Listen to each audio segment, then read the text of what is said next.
మిథున రాశి వారికి మంగళవారం రోజున ద్వితీయంలో గురువు సంచరిస్తున్నాడు. మీ మాటకు విలువ పెరుగుతుంది. కుటుంబంలో సంతోషకర వాతావరణం నెలకొంటుంది. జన సంబంధాలు పెరుగుతాయి. సమాజంలో మంచి గుర్తింపుని అందుకుంటారు. వృత్తి ఉద్యోగ వ్యాపారాల్లో అభివృద్ధిని సాధించుకుంటారు.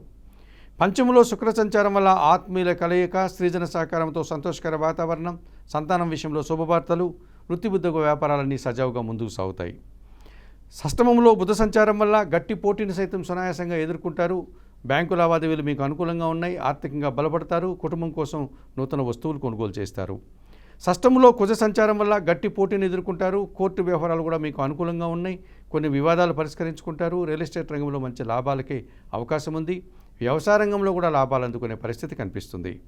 ద్వితీయంలో చంద్ర సంచారం వల్ల మీ మాటల వల్ల అపార్థాలు, కుటుంబంలో అశాంతి, నిరాశ అధికమయ్యే సూచనలు కొన్ని సందర్భాల్లో కనిపిస్తుంది. ఈరోజు తెలుపు రంగు వస్త్రధారణ చేయండి. లలితాదేవిని సందర్శించండి. లలితా సహస్రనామ స్తోత్రం పారాయణం చేయండి. బియ్యం పేదవారికి దానం చేయడం వల్ల సంతోషంగా ప్రశాంతంగా ఉండగలుగుతారు.